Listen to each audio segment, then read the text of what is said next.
Hans, e tem sido uma alegria poder estar aqui, pastor Felipe, também com a sua igreja hoje, né, a igreja que Deus tem dado ao irmão, para liderar, e para mim, tenho dito que desde ontem, quando chegamos, tem sido um privilégio poder estar aqui, e poder participar com os irmãos e as irmãs, e trazer alguns desafios, talvez, ontem eu disse também, talvez algumas provocações, né?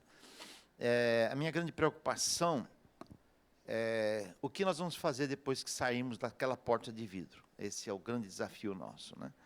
Nós e minha esposa somos missionários da CEPAL, e o nosso ministério tem esse nome, Cristãos Sem Fronteiras, o quadrilátero, em geral, da vida nossa particular, privada, igreja, etc., e a setinha nos colocando para fora desse ambiente. E esse é um grande desafio, e hoje, agora de manhã, também estaremos apresentando esse desafio para vocês. O grande desafio que temos é esse, é sendo uma igreja bíblica contextualizada em um mundo corrompido e sem Deus. É interessante porque, ao longo do tempo, nós fomos tendo uma vida até numa zona de conforto, de termos a vivência cristã nossa restrita a um espaço, falei muito isso ontem, e é um dia da semana.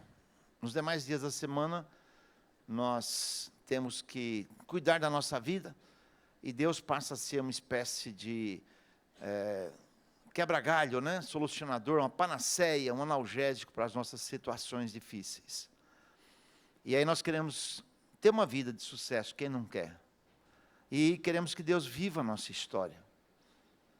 Mas se eu ler a palavra de Deus, eu vou compreender que é diferente o processo. Nós vamos viver a história de Deus.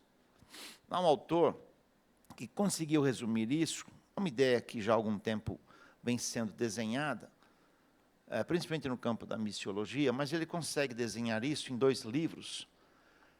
Um livro bem volumoso, A Missão de Deus, Christopher Wright, ele substituiu John Stott, e nesse livro ele vai procurar desenhar que a história, na realidade, que a Bíblia, na realidade, é a grande história de Deus, a grande narração de Deus, de o que Ele realmente está fazendo. E tudo está dependurado ali, como um varal. E agora, recentemente, essa semana, saiu um outro livro, tive o privilégio de traduzir para a Editora Vida, a grande história, a grande comissão na grande história, e dá um significado muito mais profundo para a grande comissão. Então, eu fico pensando assim, será que eu quero que Deus viva a minha história, ou eu vou viver a história de Deus? A Bíblia mostra diferente. Então, nós trabalhamos isso ontem, aqui, de manhã, à tarde, e agora à noite, eu como que penso, orei muito a Deus, e como que eu trabalharia isso, e a resposta veio fazer um fechamento. Como nós temos o apoio do pessoal da multimídia, o Andrei tem sido aí fantástico, já publicou os 2 vídeos no YouTube da igreja, e agora esse talvez também, se você puder assistir os de ontem e fechar com os de hoje, e nós fomos chamados a viver no mundo, ainda que é mais gostoso viver aqui. É bem interessante, Hans, quando nós vemos a história da igreja, especialmente a versão 2.0, a igreja depois de instituída, o período dos mosteiros, muito interessante. Não sei se alguém leu aqui O Nome da Rosa, aquele filme antigo, era ainda em VHS, eu não sei se a garotada nova sabe o que é, e eles se isolavam do mundo. E o mundo entrava ali, por uma prostituta, na saída de lixo da cozinha. Então, eu fico pensando, será que nós cristãos estamos nos acomodando tanto assim, e deixando de cumprir o desafio que Deus tem nos dado, de sermos a mão dele? Ontem, de manhã, eu trabalhei muito com o conceito da mão, nós somos a mão de Deus, e mostrei os 5 significados da mão. Será que nós estamos acomodados em um tipo de religiosidade dominical, e separamos a nossa vida particular, privada, da vida nossa, cotidiana, do mundo público? Então, é um grande desafio isso, incomoda. E aí eu incomodo muito líderes, especialmente da nossa denominação, depois dos 60, 70, o pessoal já, né, não toca muito mais na gente, espero que, não sei até quando isso vai durar, mas eu fico incomodado, por exemplo, quando nós vemos um país como o nosso, imergido num processo de corrupção, de imoralidade. Agora de manhã, eu estava assistindo, não deu tempo, né? Hans chegou e a gente precisava descer, de uma, eu acho que promotora pública, dizendo que filhos não pertencem à família. Chegando dos Estados Unidos, ficamos 2 meses com os filhos, os 2 moram nos Estados Unidos e o terceiro em Portugal. A semana seguinte eu estive em Vitória, Espírito Santo, Vila Velha, onde trabalhei desmontando 11 narrativas que modelam e mantêm, 11 estratégias que modelam e mantêm as narrativas e geram os rebanhos e as bolhas de militâncias de direita e de esquerda. Foram 2 vídeos. Depois eu vou mandar para o Hans, ele manda para vocês, para o pastor Felipe também. Depois uma entrevista na revista Comunhão, de 1 hora, mostrando e desmontando o subsolo de tudo isso. E eu fico imaginando, por exemplo, como nós vivemos num país tanto assim, que líderes hoje, evangélicos, estão numa espiral de silêncio, que é uma das estratégias que existe. E eu fico imaginando o que está acontecendo. Será que nós estamos confortavelmente engajados no entretenimento religioso de fim de semana? E líderes evangélicos estão engajados nas suas ocupações institucionais, regulamentais, reuniões burocráticas, estão esquecendo de que o mundo está acontecendo? Hans pode falar melhor do que eu. Não era assim que aconteceu com a igreja alemã? Quando ela acordou, já era tarde. Hoje se faz pesquisas com dados, percebem? Então, outro dia, eu estava orando a Deus sobre esse assunto, e minha esposa me acompanha, e ela fica assim, incomodada com o meu incômodo. Eu geralmente acordo entre 3, geralmente entre 4 e 5 da manhã para orar, depois vou dormir de novo. E orando a Deus, conversando com ele, ele me disse assim, olha, sabe o que está acontecendo? Provavelmente, eu pensei para mim, né? Provavelmente, Deus, o que está acontecendo? Deus diz, o que está acontecendo é o seguinte, que nós estamos trabalhando com o tema do ponto de vista de conhecimento. Nós estamos trabalhando com essa situação, procurando mobilizar esse pessoal, mostrando fatos. Eu não sei fazer outra coisa, eu não sei isso, né? Mas você esqueceu de um detalhe. Estava trabalhando recentemente na tradução, numa versão de Almeida, e a equipe editorial me questionou sobre algumas traduções que eu fiz da expressão de Paulo, poderes e potestades. Aí eu mostrei um estudo de Paulo que eu fiz sobre esse termo. Irmão, olha para o lado. Irmã, olha para o lado. Nós estamos nos vendo, não estamos? Toca na cadeira. Você está tocando. Esse é o mundo material, que é o que nós conhecemos. Há um mundo espiritual, que quando nós falamos, somos talvez etiquetados como místicos. Mas existe. Tanto que Paulo fala muito nele. Às vezes esse mundo se desce de uma maneira visível, como lá em Gênesis 3:1 em diante. A serpente desce, ela seduz a Eva, que seduz Adão, e que cria uma rebelião de toda a humanidade. Então, irmãos, eu não sei, eu estou começando, depois Deus falou, olha, é isso. Ele não entrou em mais detalhe, né? Deus às vezes faz isso com a gente. E aí, hoje, a minha oração é para que nós cristãos acordemos que existe um mundo maligno, espiritual, não material, e que está nos poderes e autoridades do mundo, não é só Brasil. Tá? apresentação, eu falei sobre a agenda do final do mundo e apresentei 5 itens de uma agenda mundial, inclusive a agenda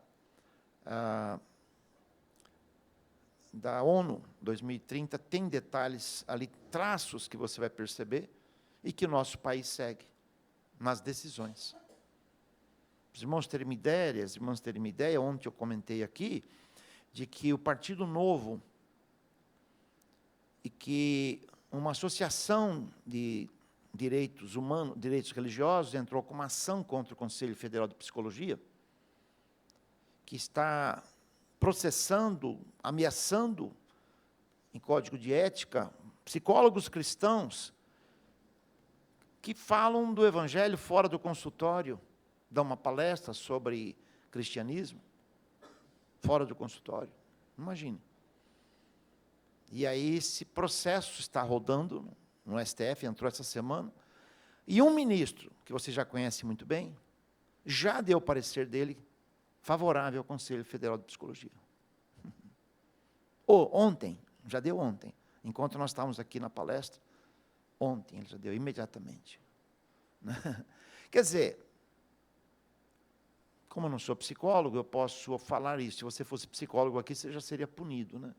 O que está acontecendo com o Conselho Federal de Psicologia? Percebe? Eu escrevi para um médico amigo, ele disse, já começou. Eu quase falei para ele, não, já faz tempo que começou. Então, nós estamos vivendo um país onde você perde a liberdade, onde há censura, onde há corrupção em todo lugar. Houve festa de um partido, deputado de um partido, porque o STF decidiu que não pode prosseguir uma CPI do INSS, que furtou bilhões de reais. Houve festa. Hoje eu estava vendo uma outra mensagem, em que, na realidade, certo agrupamento, certo rebanho brasileiro fica feliz quando luta para que um estuprador, por exemplo, não passe um projeto de que ele tenha de cumprir 80% da pena. Não, ele vai ter que ser tratado como outros. E eu fico me perguntando, por que isso? Então, tudo isso é lógica, tudo isso é humanidade, materialidade. E eu fico imaginando, será que nós teríamos que, nessa vivência de contextualização de mundo, nós não teríamos agora joelho, em solo, orar para que Deus possa mobilizar os cristãos a orarem, os líderes que estão calados, silentes, medrosos, acordarem. Nós temos uma missão profética, irmãos, de mostrar o caminho a uma nação. Isso não é teologia do domínio, como está sendo feito por alguns colegas, lamentavelmente. Para mim, a teologia do domínio começa em Gênesis 3. Eu sei que um agrupamento aí, alguns anos atrás, falou de domínio do mundo, de 7 áreas de influência. Traduzi um livro agora sobre as 7 montanhas de influência. Não é isso que eu estou dizendo. Porque se Deus não domina, esse outro grupo domina. E aí vem esse argumento da teologia do domínio. Tenha dó, né? Domínio existe do ser humano contra o ser humano desde o Éden. Há um livro publicado que mostra que a Igreja Católica defendia um certo partido político usando a teologia do domínio. Então, isso não é privilégio de um grupo ou de outro. É o ser humano na sua essência. Como lutar contra isso? Vamos pregar que Cristo salva. Excelente. Há poucos dias escrevi um artigo, salvação sem transformação é só salvação.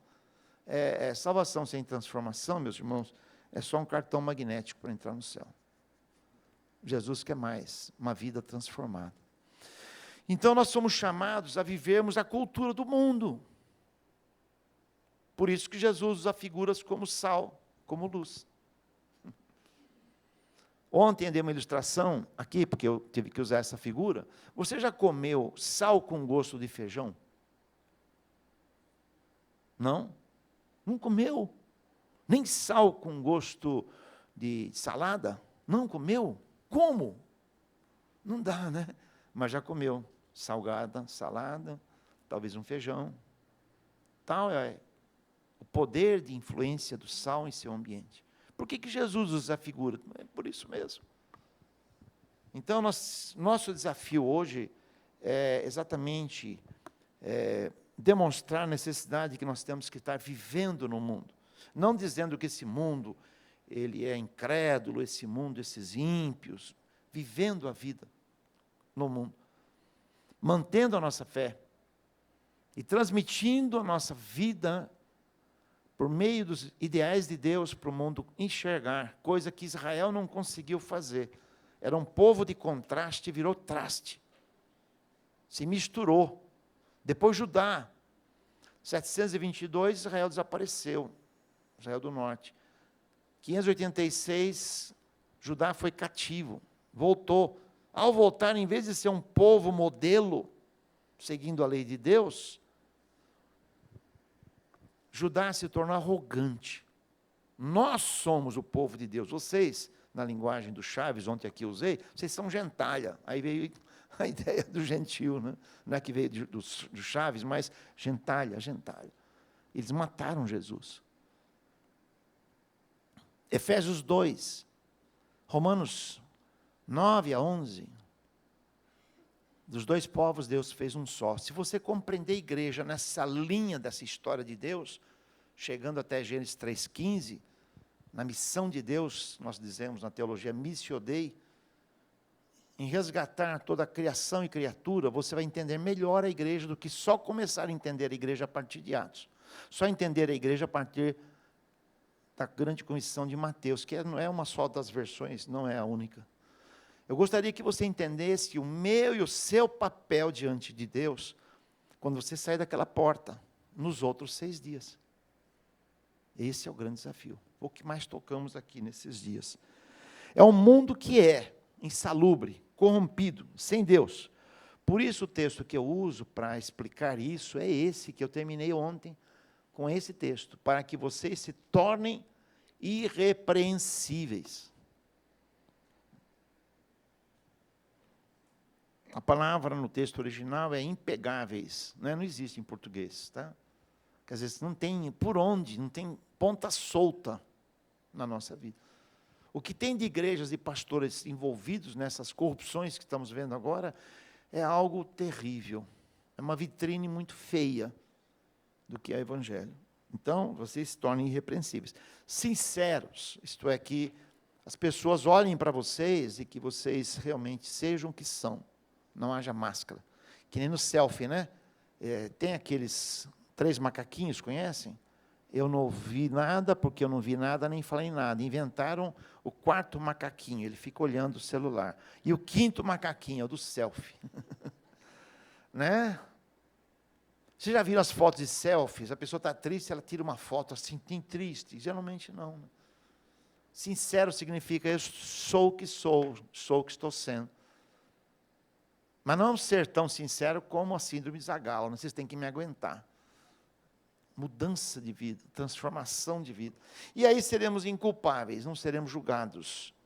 Aonde? No meio de um ambiente, de uma geração corrompida, perversa. É insalubre, mas é aí que Deus me colocou. E qual é o meu papel? Paulo usa uma das figuras de Jesus. Resplandecer como luz, preservando a palavra da vida. Eu estava saindo do hotel lá e falei com a menina o seguinte, falei, olha, na cama tem um interruptor de uma lâmpada até boa para você dormir, porque ela vai apagando e fica num mínimo. Só que o interruptor está com defeito. É uma lâmpada boa, mas não funciona. O cristão é luz que resplandece. E a minha pergunta, para mim, o tempo todo, é qual é a luz que eu projeto no meu ambiente de vivência? Amanhã você vai acordar, talvez 5 da manhã, 6, 7, sei lá, e vai trabalhar. Vai ter a sua vida pública. Como é você como sal, como luz naquele ambiente?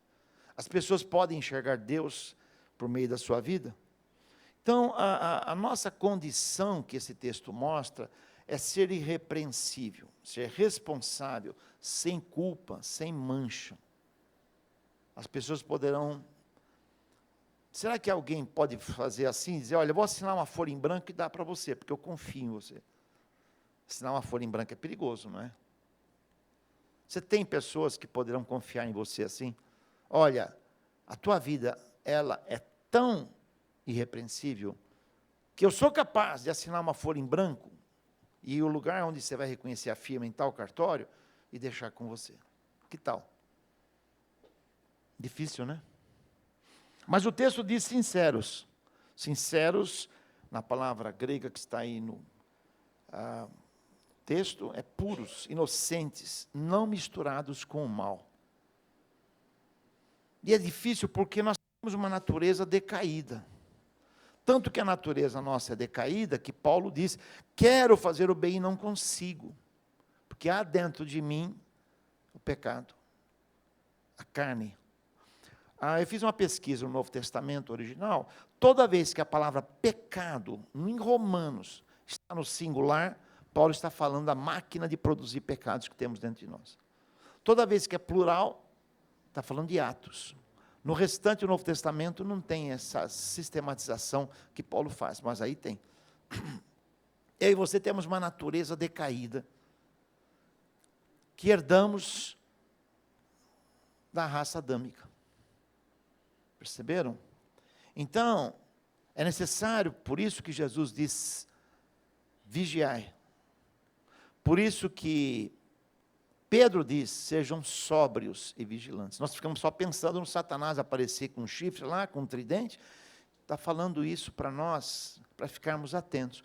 Eu vou fazer uma pergunta para você, você não me responde, não precisa. Quantos segundos você fica sem prestar atenção quando está dirigindo o seu carro? Quantos segundos? É óbvia a pergunta, não?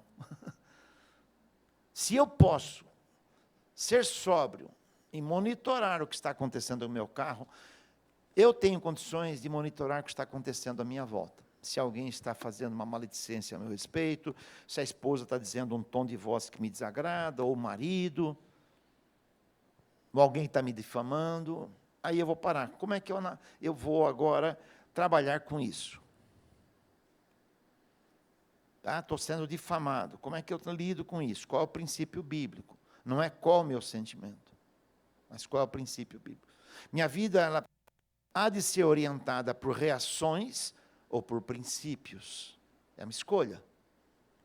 Querer eu posso, eu quero fazer o bem. A carne milita contra o espírito contra a carne, para que vocês não façam o que querem. Então, o querer está presente. Deus me deu o atributo da liberdade. Eu expliquei aqui ontem, não da autonomia, diferente. Então, o texto está dizendo, sinceros, é a pessoa que tem dentro de si essa luta que vai ter contra a carne e o espírito, a natureza pecaminosa e o espírito, e ela está consciente disso. A hora que vem um senso de vingança, um senso de inveja, a hora que vem um senso de retribuição ao mal por mal, como é que eu olho no espelho, dentro dos meus olhos, enxergo-me a mim mesmo? Esse é o ponto. É isso que é ser sincero, que o texto está querendo dizer. Esse é o desafio que o texto tem para mim e para você. Como é que eu estou gerenciando a minha vida? Como tem sido descrita a minha história de vida? Perceberam? Nós vivemos num mundo que é um mundo em que a vida é um consumo. Vou consumindo a vida. Fazer o quê? O negócio é que eu tenho os boletos, né? Boleto é melhor que time de futebol, porque boleto sempre vence, né? Não tem jeito. Eu trabalho para pagar boleto, eu tenho um sentido de razão na vida, mas tenho que pagar boleto, tudo bem. Eu acordo amanhã, numa segunda-feira, como é que é a minha vida? Qual o meu objetivo? Eu sou aposentado, não tem problema. Qual o objetivo que você tem? Suas capacidades, condições, sua habilidade formada, como é que você põe isso à disposição de Deus? Percebe? Qual o objetivo que eu tenho na vida? A partir do momento que eu não tenho objetivo na vida, toda a rede social me coloca como consumidor. Se eu não compro um produto, eu sou o produto. Você já parou para perceber, quando você está conversando em casa, daqui a pouco começam a vir propagandas daquilo que você conversou? Eu tive um acidente de carro, tive uma perda do carro, e depois de tudo resolvido, seguro, hospital, tal, eu falei para minha esposa, acho que nós vamos precisar de comprar carro. 20 minutos, 40 minutos depois, começou a vir propaganda de carro. Se eu não sou o produto, se eu não compro um produto, eu sou o produto. Os algoritmos, quer dizer, as instruções de monitoramento da internet estão preparadas para isso. Então, o que eu estou querendo dizer para você é exatamente esse ponto principal, como que eu projeto a minha vida, como é o meu projeto de vida. Aposentado ou não, profissional ou não, não importa, qual é o seu projeto de vida, qual é o seu ponto de partida. Há um teólogo chamado Paul Tillich, ele fala numa expressão, não sei se dá para traduzir em português, ultimate concern. Meio complicado. Eu geralmente traduzo assim como a suprema preocupação, minha alta procuração, meu último propósito de vida, meu primeiro propósito, sei lá, uma coisa assim. Acho que dá mais ou menos, né? Mais ou menos. Qual o meu primeiro propósito de vida? Qual a minha maior preocupação da vida em que eu largo tudo para investir naquilo? É a pergunta que eu faço para você, que eu faço para mim todo dia que eu acordo. Qual é o alvo de Deus para a minha vida? Não é só de fazer coisas, de sentido e razão de existência, a essência da minha vida. Eu já sou salvo. Graças a Deus que você e eu temos a pólice de seguro contra o incêndio do inferno. Excelente.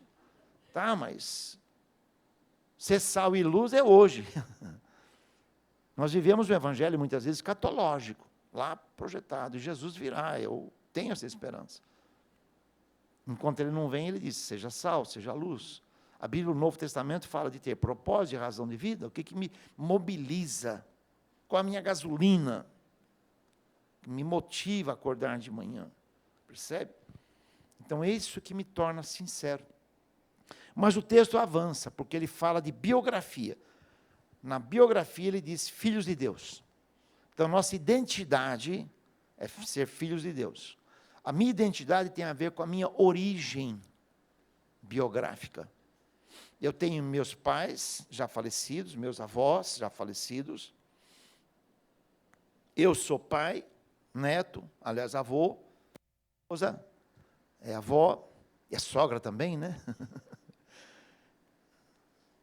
Isso é a nossa linhagem humana, mas em termos de essência, nós somos filhos de Deus. Nosso Deus é um Deus que tem uma biografia. É um Deus de Abrão, de Isaac e Jacó. Temos um fundamento histórico real. A vida não é sem sentido, e na filosofia chamamos isso de niilismo, zero. Nós não podemos ser nada e nem um grande nada, porque Jesus nos dá sentido na vida além da salvação. E estava falando com alguns líderes e dizia o seguinte, a salvação, você sabia que não é o tema principal das Escrituras? Aí pega, né? Principalmente sendo batista. Pega. Se eu falo que a salvação é o tema central das Escrituras, eu tiro Deus do trono. A nossa teologia primeira é a doutrina da salvação, a soteriologia. Depois vem a eclesiologia, a escatologia. Nossa teologia primeira, isto é o nosso ponto de partida, tem que ser a própria teologia. Deus. Nós precisamos devolver a Deus o direito dele ser dono de tudo, criador e redentor. A salvação ela é necessária porque quando quebra o seu carro, o que você faz? Você fica lamentando um carro na calçada? Como é que você faz? Conta para mim. Enguiçou o carro. Esquentou o motor. O que você faz? Esquentou o motor, eu estou levando 10 litros de água para toda vez que... É assim que você faz? O que você faz? Conta para mim, gente. Chama o guincho, e depois do guincho, vai para o mecânico. Aí você chega para o mecânico e fala assim, pode demorar o quanto você quiser. Eu venho todo dia tomar um cafezinho aqui, a gente vem bater um papo sobre a vida, as últimas notícias. Aliás, você é de direita ou de esquerda? Aí a gente conversa. Vamos ficar aí o mês inteiro. O que você faz? Você é mecânico. Você tem duas perguntas, né? Quanto tempo e quanto custa?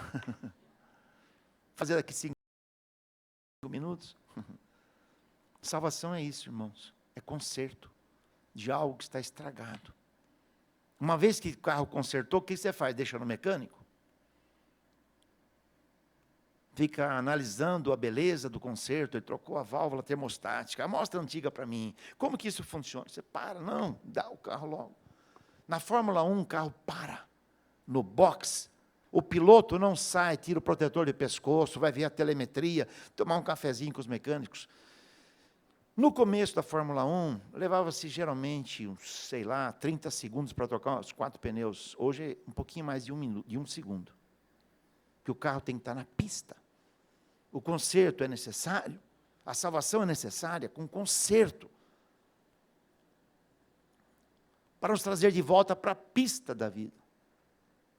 Quando nós colocamos a salvação como centro, nós colocamos o conserto como centro, e não a missão que Deus nos deu, de voltarmos para a pista. Então a salvação é necessária, sem a qual o carro para, a minha vida para, não tem sentido.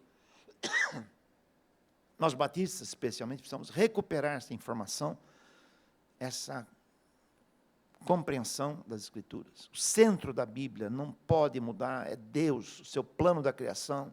Por isso que Ele manda Jesus, seu Filho, morrer em nosso lugar, para nos dar vida de novo. Não só para olhar para o futuro, porque Ele vai vir trazer tudo. A vida começa num jardim, com 2 árvores. A vida vai ter um novo impulso, lá no Apocalipse, em que a árvore da vida, na cidade de Jerusalém, vai estar no meio. Percebe? Então ela começa no jardim e reinicia, restarta numa cidade. Percebe? Eu fui dar um estudo para os jovens da minha igreja, lá em Campinas, sobre o Apocalipse. Eles falaram, fala sobre o Apocalipse, que é o fim de tudo. Comecei a aula. Apocalipse não é o fim de tudo, é o recomeço de tudo. Quando seu celular dá pane, você não reinicializa? Apocalipse é reinício de tudo. Ah, explica como será a vida. Não tem como. Deus deu algumas informações só. Eu não sei. Tem algumas informações. Mas a nossa vida vai reiniciar lá. Então isso é importante, é história, mas só que a essência continua sendo Deus. Deus é o centro de tudo. A salvação é necessária e importante. Eu não posso deixar de valorizá-la como o conserto da minha e da tua vida. Tá? Então nós temos um fundamento histórico real. A vida não é sem sentido. A cultura presente perdeu o sentido histórico. Vivemos uma vida de consumo. Se você vai pegar a rede social, você vai ficar 2, 3 horas no scrolling, rolando tela, depois você para, e aí? O que isso trouxe de agregação para a minha vida? Então a vida é assim, hoje pior ainda, porque está potencializado, a inteligência artificial mais ainda.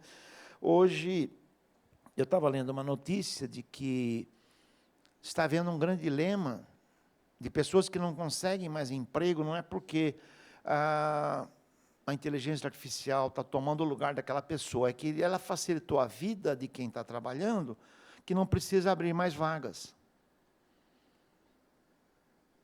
Então, queridos irmãos, o que acontece? Estamos numa situação difícil de mundo. Deus disse para Adão e Eva que eles deveriam dominar a terra. Aliás, na missiologia é chamado de mandato cultural, eu chamo de empoderamento divino. Tá? Empoderamento divino. Deus empodera o ser humano com habilidades para gerenciar, não é só cultural, é gerenciar a natureza.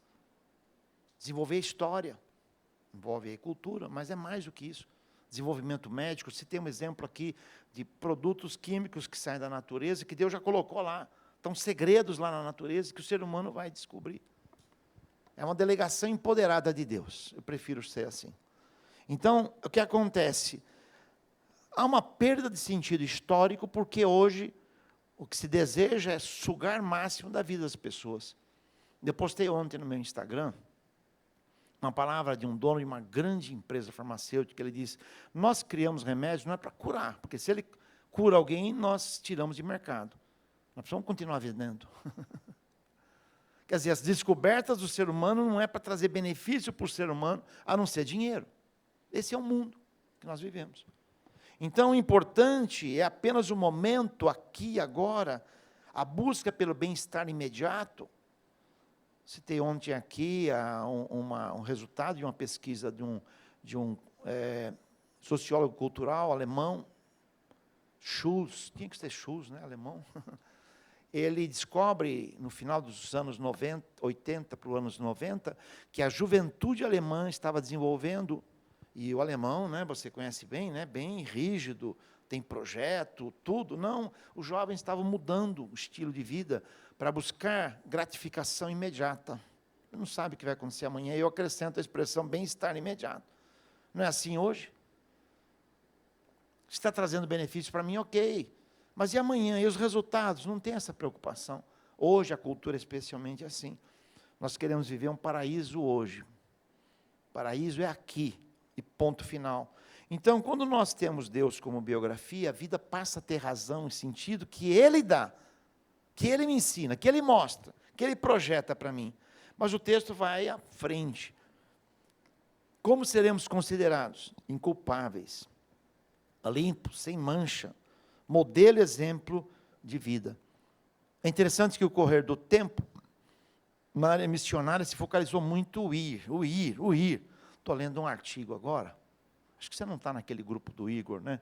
Vou pedir para ele te colocar lá, é muito divertido, um fórum missiológico.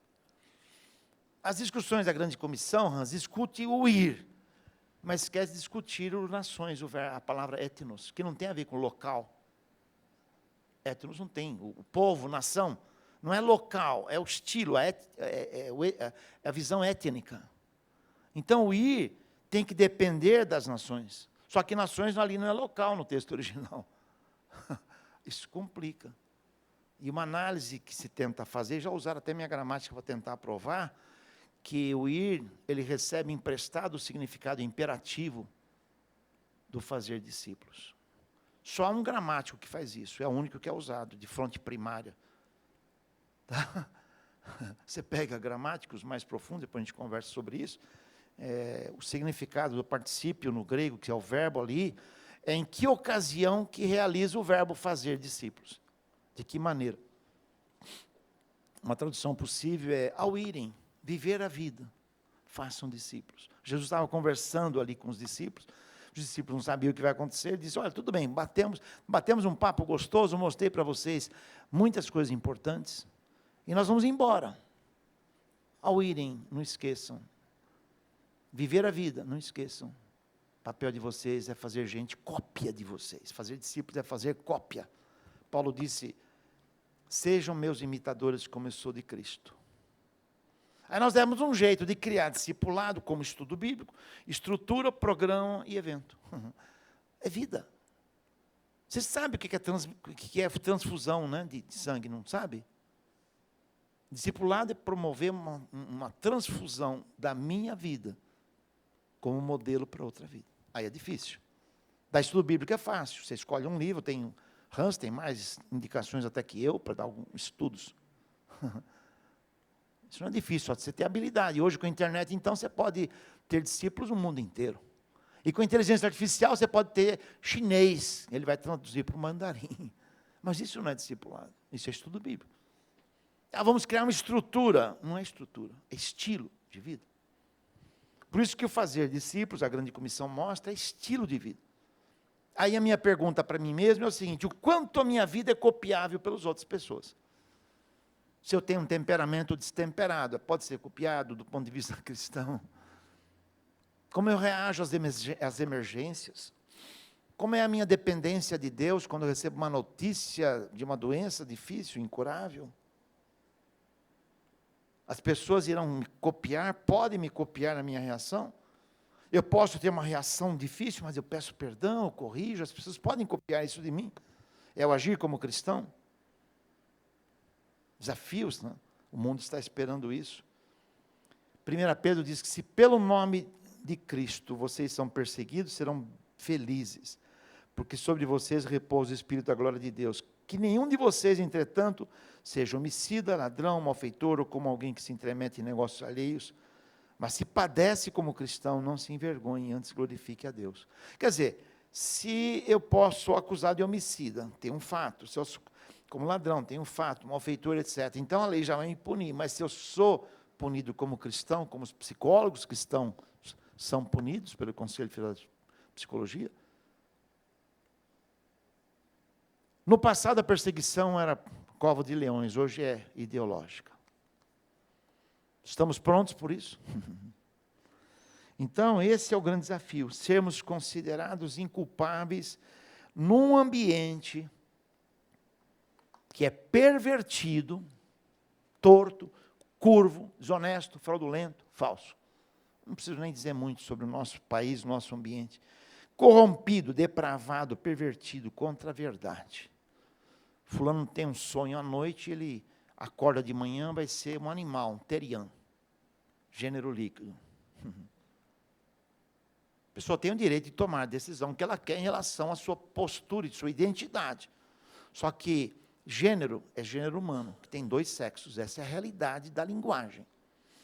Em nenhuma ocasião o Código Civil e a Constituição usa a palavra gênero para ser humano. Aí você me pergunta, por que os órgãos superiores judiciais querem mostrar que gênero é uma identidade que tem a ver com a sexualidade masculina ou feminina? É simplesmente, eu mudo a hermenêutica. Hoje há o que existe de hermenêutica alemã, chamada mutação jurídica. O que interessa é o que a cultura determina, não é o que a lei já estabelece. Esse é o mundo que vivemos. Mundo contra a verdade. Como nós reagimos a isso? Mostrando ao mundo, quem tem acesso à empresa denunciando, capacitando o cristão, levando mais promotores públicos a Jesus, para que eles possam compreender a verdade, para que eles possam tomar decisões, analisem a lei corretamente, percebe? Não sejam seduzidos por essas visões, porque esse é o mundo que nós vivemos, percebem? É um mundo em que tem algumas matrizes éticas, isto é, tem alguns motivadores éticos, e eu coloco esses motivadores éticos pelo menos em 2, para resumir. O primeiro é o que eu já citei, sociedade de gratificação e bem-estar imediato. As pessoas hoje querem decidir a favor daquilo que lhe traz satisfação. Eu não sei o que vai acontecer quando eu estiver trabalhando, se eu chegar lá no meu trabalho, se meu trabalho não é home office, vai ter um aviso lá no lugar de ponto, dizendo, você já não está mais aqui, minha senha foi tirada, meu login foi tirado, eu não sei. Eu não sei se daqui a pouco eu vou fazer um exame de sangue de rotina, vou ter câncer ou uma doença incurável, então a melhor coisa é aproveitar agora mesmo. Tanto que o casamento, que é até a morte que separe, até que a satisfação dure. Hoje em dia é assim. Percebe? Hoje tudo passa a ser dessa forma. Então, hoje essa é uma matriz de decisão. É um eixo que me leva a tomar decisões. O outro eixo que me leva a tomar decisões é a subjetividade, os desejos, as paixões, os impulsos. Eu citei ontem aqui um filósofo brasileiro que tem uma música que descreve exatamente isso. Zeca Pagodinho. Com a música Deixa a Vida Me Levar. Ele consegue colocar na música exatamente o que é hoje. Meu coração mandou, eu fiz. Percebe? Não importa, é o meu momento, é o meu coração que está mandando. Há um filósofo por trás disso, eu achei estranho, Hans, que um teólogo nosso, Batista, falou assim, você acha mesmo que esse filósofo tem alguma a ver com a cultura de hoje? Eu falei, eu acho, já acabei de dar uma palestra explicando para você. Alemão, Friedrich Nietzsche. É o Fred. Não dá para a gente trabalhar aqui. Outro dia eu tive que dar um estudo sobre isso, foram 2 horas mais ou menos, mas eu quero dizer para você, é assim que as pessoas decidem, é assim que as redes sociais me impulsionam a decidir. As paixões que me levam a decidir como sou, como não sou. Então, nós temos essas 2 matrizes que me levam a tomar decisões, e se eu, como cristão, não sou como filhos de Issacar, eu vou deixar o mundo mandar em mim. Os filhos de Issacar eram uma tribo de Israel, e quando o texto de 1 Coríntios 12, 32, está falando sobre o rei Davi sendo empossado como rei, cada tribo tinha um papel. Os filhos de Issacar eram conhecedores das épocas, dos tempos, para que pudesse explicar para Israel como deveria reagir. Eu fico imaginando que cada um de nós deveria ser um filho de Issacar, uma tribo de Israel. Conhecer as épocas, para não ser seduzido por elas. Esse é o ambiente, eu preciso conhecer o ambiente. Se eu vou viver na cultura, conhecer esse ambiente. Agora, se eu prego só sobre Cristo salva, que é importante, eu não vou saber como eu vou viver o Cristo salvo nesse ambiente. Então, é interessante isso. Você pega as redes sociais e você vai ver que essas duas matrizes praticamente que levam as pessoas a tomarem decisões na vida. São os impulsos. E aí, o que eu vejo? Eu vejo hoje a modelagem da cultura. A cultura, nossos valores são culturalmente dependentes. E sempre foram, mas espera aí, mas eu tenho que ter uma raiz de análise. Senão vai a um extremo. A base para se defender hoje, toda a cultura de gênero, que para mim não é só ideologia, é a cultura. A cultura como modeladora dos valores. Aqui no Sul, creio que em Rio Grande do Sul, ontem eu contei essa história, um juiz foi receber um processo para discutir, um homem e a mulher, eles decidiram viver com uma outra mulher, foram ao juiz, e ele decidiu a dar divórcio para o casal, e incluir essa mulher numa relação de trisal, não de casal. Uma delas estava grávida. Ele já determinou na sentença que o escrivão do cartório de nascimento deveria registrar aquela criança que nascer no nome das duas mães. Aliás, a sentença final dele diz que ele tomou aquela decisão baseada na escolha consensual dos três. Enquanto a Constituição fala que matrimônio é constituído de homem e mulher. Aí você fala, por que ele foi contra a Constituição? Ninguém falou nada. Mutação constitucional, não importa o que está escrito, importa o que a cultura estabelece. Então, o consenso hoje, ele estabelece o que é certo e errado. É a cultura controlando os valores. Sempre controlou, mas tem que ter um limite. Sabe por que tem que ter um limite? Porque o holocausto foi culturalmente aceito, não foi? A escravidão. O dilaceramento de clítoris, em algumas culturas orientais, para que a mulher não tenha prazer, é culturalmente aceito. A segregação masculina, a feminina, segregação racial, tudo culturalmente aceito. Qual é o limite? Há mais ou menos uns 5 anos, que eu trabalho no campo da ética, em bioética, há 5 anos eu tenho dito, gente, nós precisamos alertar essa nação. Porque daqui a pouco, pedofilia será considerada legítima, e hoje já está começando a ser considerada uma orientação sexual plenamente válida. Não sei se temos advogados aqui, mas na hermenêutica jurídica há um princípio chamado consensum gentium, em que o que se torna costume se torna lei. Eu não sei, não quero aqui dizer quando vai acontecer, mas já imaginaram uma pessoa pedófila sendo num tribunal e o advogado de defesa, eu respeito os advogados, tá? Não estou criticando aqui, vai levantar e dizer, o meu cliente tem de ter uma atenuação de pena, porque ele é pedófilo porque ele tem essa orientação. E eu trago aqui um laudo de um psiquiatra. Ou até ser inocentado, que ele não tem culpa de ter essa orientação. Vocês querem escrever isso? Está gravado, né? Daqui a alguns anos você vai assistir isso. De novo. Porque há 5, 6 anos eu dizia, vai ser legitimado. Hoje já existe como legitimar. Se usa a expressão orientação sexual. Então, o mundo tem essas matrizes que levam você a ver decisões. É o meu impulso que legitima. Hoje tem uma concepção de autodeclaração. Eu me autodeclaro X. Até para eu falar isso é perigoso, porque alguém pode se sentir ofendido e dizer, eu me senti ofendido e me processa. Eu me autodeclaro um therian, isto é, um animal que eu acordei de manhã, ou eu me declaro um homem, uma mulher, e ela se autodeclarou, não existe uma lei, ela se autodeclarou, ela é competente para acionar você na justiça e te pedir uma indenização de dano moral. Isso é o Brasil que nós estamos vivendo. Recentemente, um artista recebeu uma pena de 10 milhões de reais e de retratação em público. Nem posso falar aqui, porque talvez eu vou ser punido também. A minha subjetividade determina a verdade. É esse o mundo que vivemos. Quando eu e você saímos daquela porta, nós vamos encontrar esse mundo. Um pastor, ex-aluno, dizia o seguinte: estou mandando pintar no muro de saída, quando um membro da minha igreja sair, ele vai dizer o seguinte: você está entrando no campo de ação como cristão, você está entrando no mundo. É aí que Deus espera de você, nos outros 6 dias.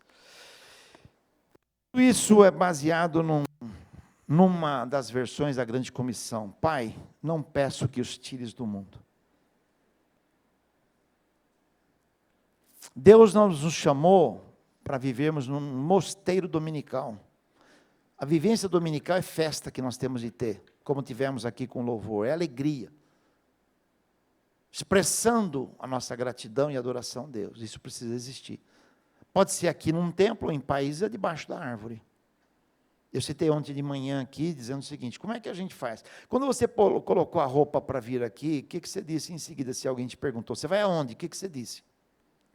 Conta para mim. O que você disse? Eu vou à igreja. Eu contei ontem, Jesus morreu por equipamentos. Ele morreu pela igreja, né? Morreu por equipamentos. Ele morreu por mobiliário, por prédio. Por que a gente continua dizendo ainda, eu vou à igreja, se nós somos a igreja? Eu gostaria que você parasse para pensar no próximo domingo, em vez de dizer, eu vou à igreja, dizer, nós somos a igreja. E quando saímos por aquela porta, nós todos saímos como igreja. Quando estamos espalhados pela cidade de Londrina, nós somos a igreja no trabalho, nós somos a igreja no trânsito, nós somos a igreja na escola, na faculdade. Nós somos a igreja. Já vou falar da nova humanidade. É uma figura que não está explícita no Novo Testamento, mas existe. Vamos combinar? Domingo que vem, você para pensar, em vez de eu vou à igreja, eu sou a igreja e vou ao templo para adorar o meu Deus, fazer festa. É diferente.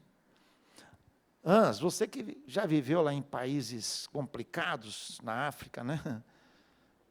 O fulano que diz aqui no Brasil, eu vou à igreja, ele pode dizer, eu vou na árvore, adorar debaixo da árvore.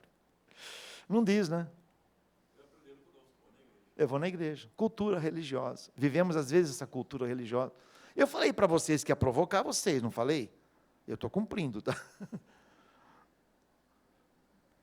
Vamos combinar, domingo que vem, lá em casa? Vamos para a igreja? Não, peraí, nós somos a igreja. Vamos ao templo. Graças a Deus temos um templo. Uma época, Portugal não podia fazer um templo.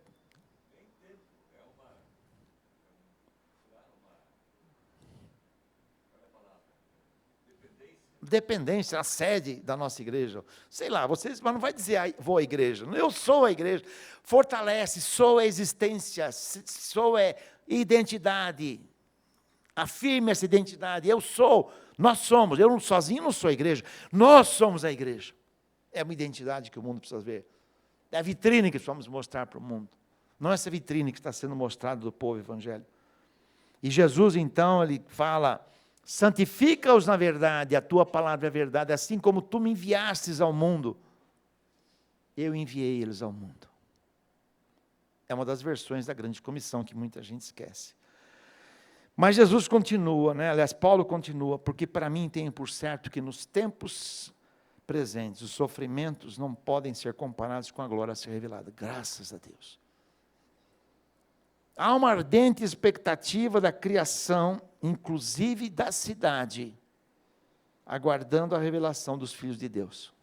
E nós ficamos como sal no saleiro, muitas vezes, como cristãos espalhados no Brasil, dominicalmente juntos. Aí quando vamos para a cidade, quando vamos viver a nossa vida, é o mundo, esse mundo é tenebroso, é difícil. Gente, eu estou lá como representante de Deus.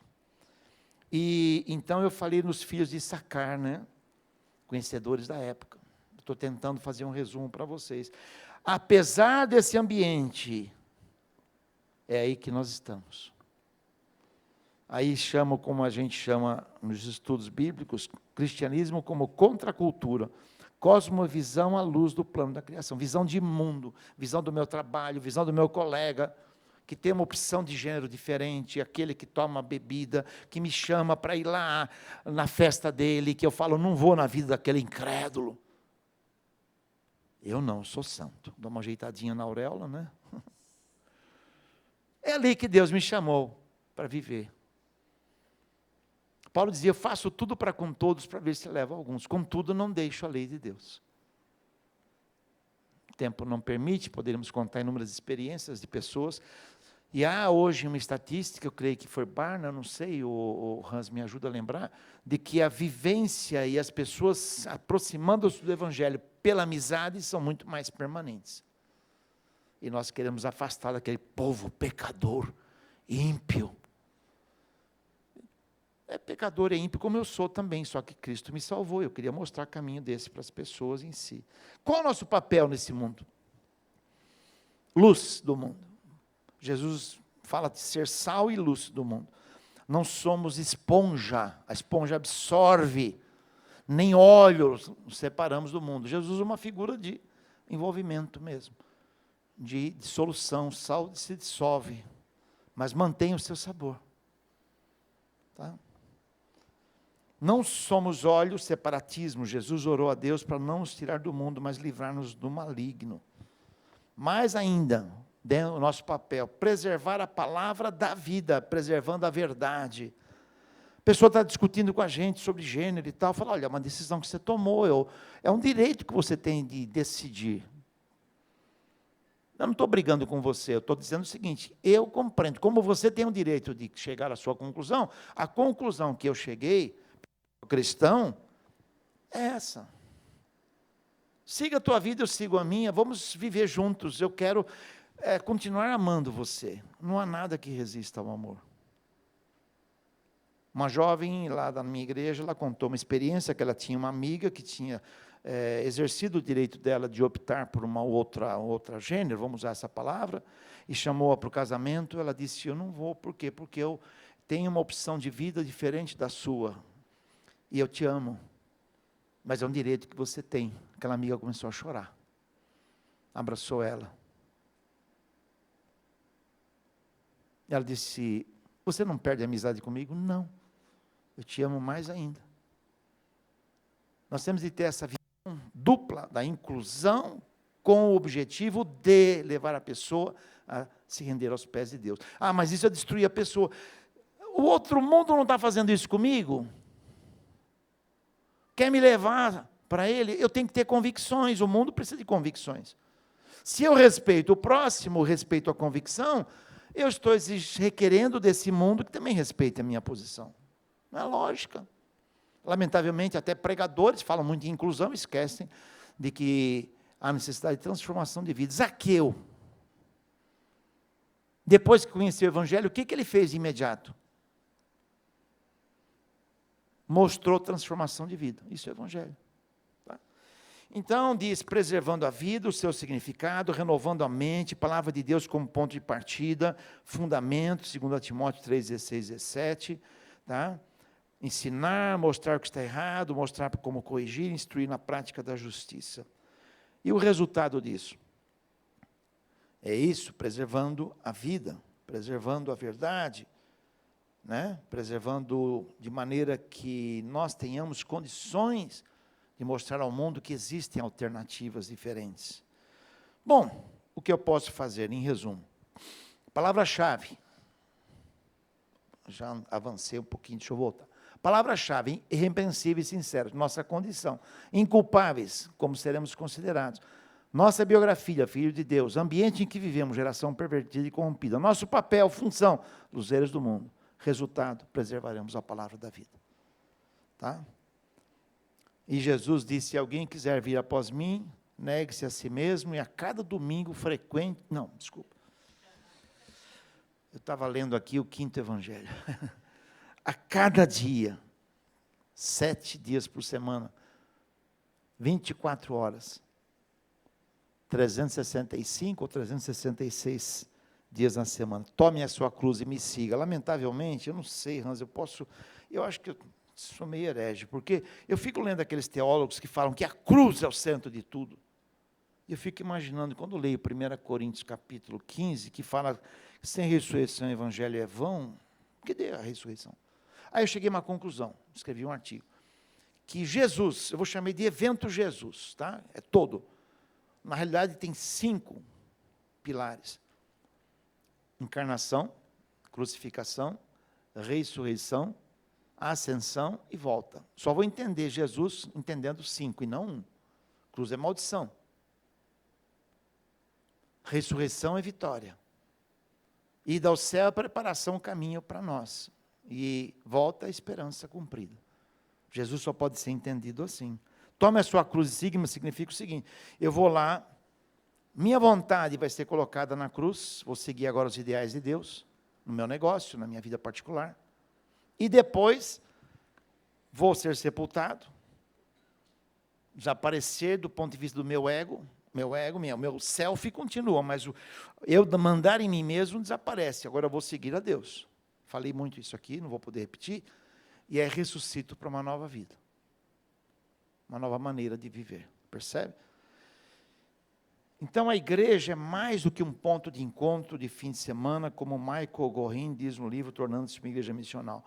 A igreja é um povo enviado ao mundo 7 dias por semana, como testemunhas do reino de Deus, em contraste com a igreja como um povo reunido um dia para adoração, e eu acrescentei, e ocupação religiosa.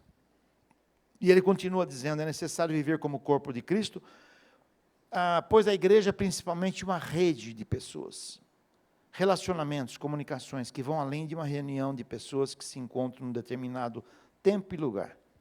Há um missiólogo chamado Ed Stetzer, muito importante. Ele disse uma vez o seguinte: se vive uma vida missional, a palavra missional precisaria de um tempo aqui, não teremos, eu vivo uma vida moldada não pelos meus interesses, mas moldada pela missão de Deus. Restaurar toda a criação e criatura.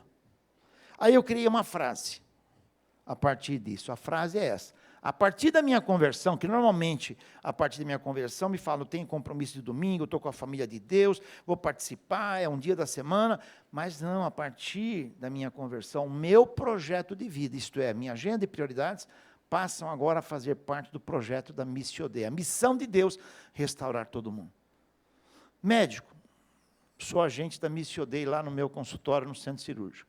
Dentista, motorista de Uber, não importa, eu estou ali como a mão de Deus. Percebe? Me entrego como ferramenta de Deus, para que Ele, em sua missão de restaurar toda a criação, inclusive o indivíduo, me tenha como seu instrumento e ferramenta. A igreja é a nova humanidade. Ontem eu mostrei isso para uma tabelinha explicando que Jesus é o último Adão, não o segundo. Ele encerra a raça adâmica e ele inicia uma nova humanidade, um novo homem, um novo ser. Como nova humanidade, nós cristãos somos a vitrine de Deus, as boas novas para o mundo sem Cristo e para a cidade. Não apenas para a salvação, mas também para uma dignidade de vida e qualidade de vida. Nesse encerramento, eu vou lembrar de John Stott. John Stott tem uma frase que, quando eu li a primeira vez, eu falei, eu não acredito que ele disse isso, deixa eu ler de novo. E ele disse assim: nós não devemos perguntar o que há de errado com o mundo, esse diagnóstico já foi feito. Em vez disso, devemos perguntar o que aconteceu com o sal e com a luz. O que aconteceu com o sal e com a luz?